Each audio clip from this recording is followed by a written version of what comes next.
यदि आप ये वीडियो देखोगे तो आपको सोचने पर मजबूर होना पड़ेगा कि एक फौजी के साथ समाज हो, पुलिस हो, प्रशासन हो, नेता किस तरह का दुर्व्यवहार और प्रताड़ना कर रहे हैं। पुलिस वाले के सामने मेरे बूढ़े माँ बाप और विकलांग माँ बाप को मार दिया जाता है।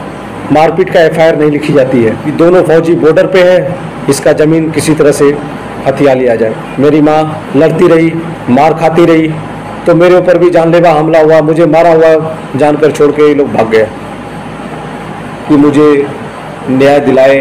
कि बंदा इतना आहत है कि सोशल मीडिया पे सामने आकर के उस इंस्पेक्टर का नाम ले रहा है जो इसको प्रताड़ित कर रहा है। उस प्रताड़ना में उसकी मां की जान चली जाती है, यानी मां का काम तमाम किया जाता है और उनके अपाहिज पिता को यातनाएं दी जाती हैं। दो भाई हवलदार क्लर्क राजेश पोद्दार जो कि आर्मी के अंदर क्लर्क हैं हवलदार, और दूसरा भाई बीएसएफ में। आखिर इनका क्या कसूर है? एक छोटी सी जमीन को लेकर के वो विवाद इतना गया कि इसकी मां को दुनिया छोड़नी पड़ी।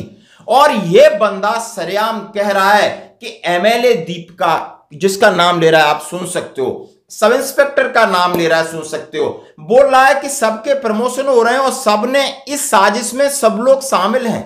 यानी डीसी तक, हर जगह एसपी तक ज्ञापन दिया और सरेआम नाम ले रहे हैं। यह मामला है झारखंड गोंडा जिला महगामा क्षेत्र खरखोदिया गांव का।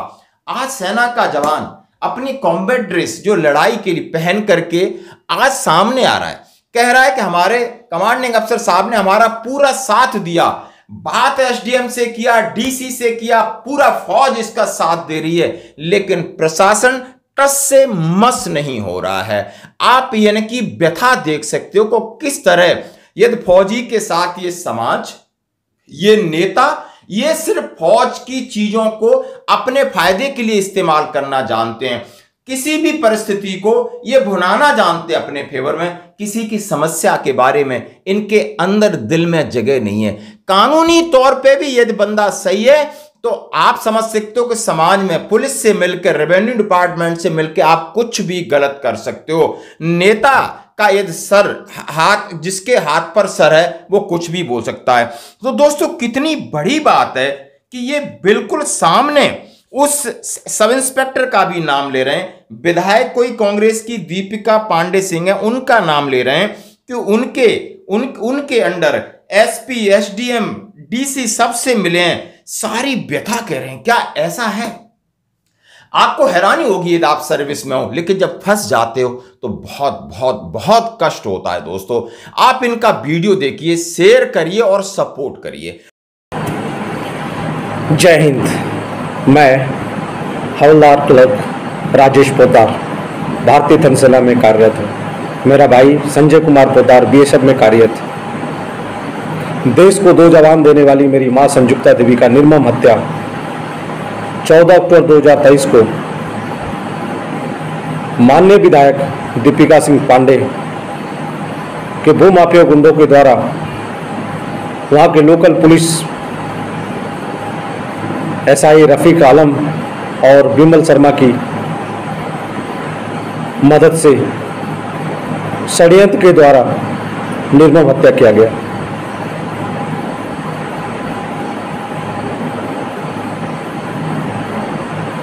यह मामला जमीन संबंधी था,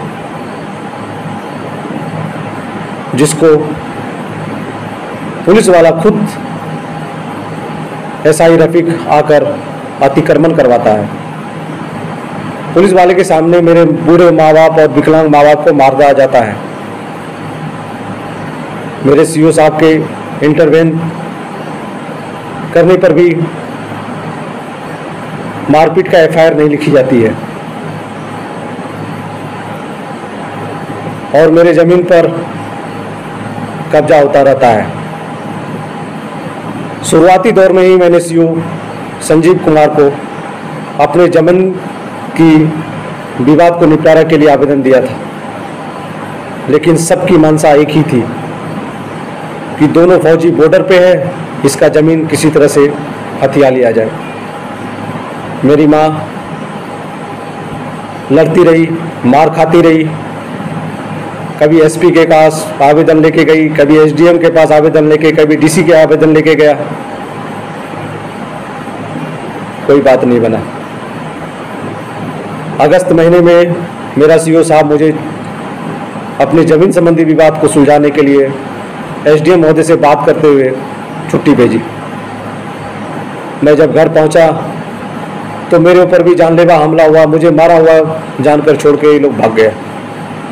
मेरा एडमिट हुआ, मीडिया जब इंटरवेन करी, एफआईआर हुआ, कार्रवाई कुछ भी नहीं हुई, क्योंकि इसके पीछे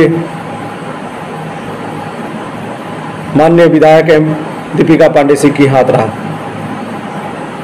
आज मैं बहुत दुखी हूँ और 1 साल हो गए मेरी माँ को मरे हुए, मुझे न्याय के नाम पर कुछ नहीं मिला।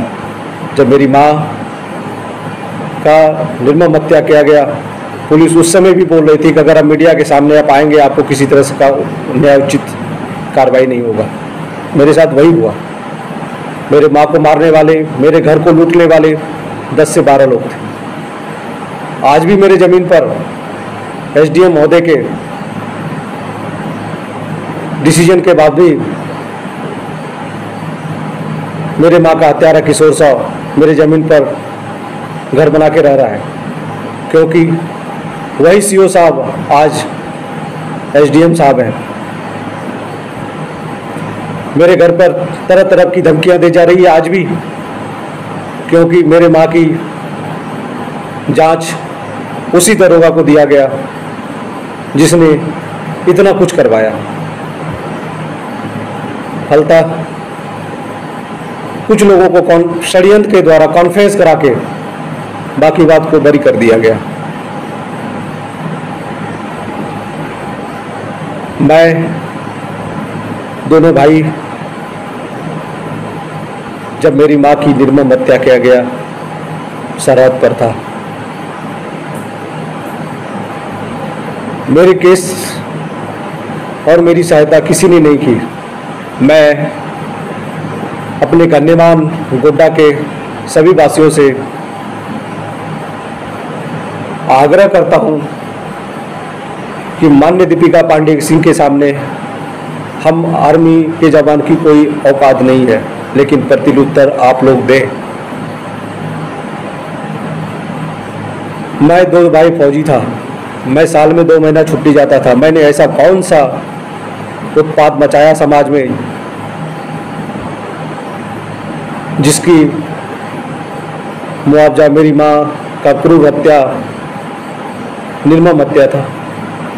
मेरा घर लूट जाना था। क्या प्रशासन जो समाज की रक्षा करती है, क्या हम दोनों भाई की माँ की रक्षा कर पाई? क्या किया? क्या मुझे न्याय मिला? झारखंड के एक्स आर्मी ऑर्गेनाइजेशन ने सीबीआई जांच की मांग किया, दीपिका पांडे सिंह पे कार्रवाई की मांग करी, पुलिस को बर्खास्त करने की मांग की, उसके लिए ज्ञापन दिया। मैंने भी निवेदन किया, लेकिन आज तक मुझे सीबीआई जांच नहीं मिला। दीपिका पांडे सिंह जो कांग्रेस की एमएलए थी, मिनिस्टर बन गई। सारे दरोगा इंस्पेक्टर बन गए। एसआई विमल शर्मा दरोगा बन गया, सीओ साहब एसडीएम बन गए। क्या जवान हम फौज में जो भर्ती होते हैं मरने के लिए होते हैं, वो तो मेरे नसीब में लिखा है। लेकिन क्या हमारे परिवार को भी इस क्रूर और निर्मम प्रशासन का व्यवहार का सामना न्यायोचित है, सहनीय है? मैं गोड्डा के झारखंड के सभी गण्यमान्य लोगों से निवेदन करूंगा कि मुझे न्याय दिलाए। मेरी मां का निर्मम हत्या के लिए माननीय दीपिका पांडे सिंह को प्रत्युत्तर दें।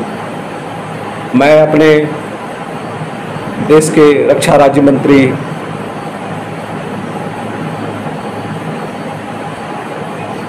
प्रधानमंत्री और मैं साथ एक खबर और है कि सैन्य कर्मी को राहत, बर्खास्तगी का 22 साल पुराना आदेश रद्द।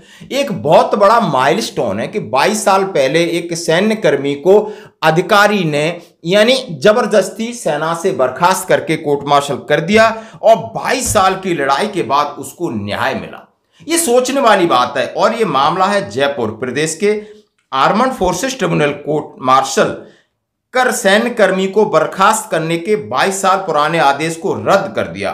साथ ही कहा है कि बैंक कर्मचारी ने अपने फायदे के लिए याचिकाकर्ता को फंसाया, जिसके लिए सेवा से बर्खास्त करके उसके साथ घोर अन्याय किया। ट्रिब्यूनल ने सैन्य कर्मी को समस्त लाभ और पेंशन देने का आदेश दिया, लेकिन उसे 22 साल की अवधि का वेतन नहीं दिया जाएगा। आदेश दिया कि याचक जो बंदा था वो जालंधर में तैनात था।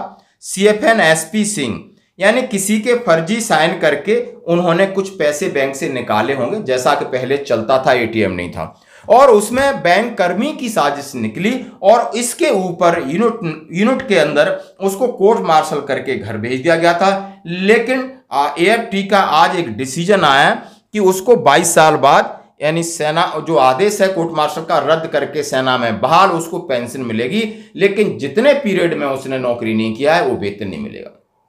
तो दोस्तों, मैं AFT के लिए आपके लिए स्पेशल वीडियो बनाया था कि AFT कहां है और प्रिंसिपल ब्रांच में नया जो पैनल है उनका कॉन्टैक्ट नंबर है।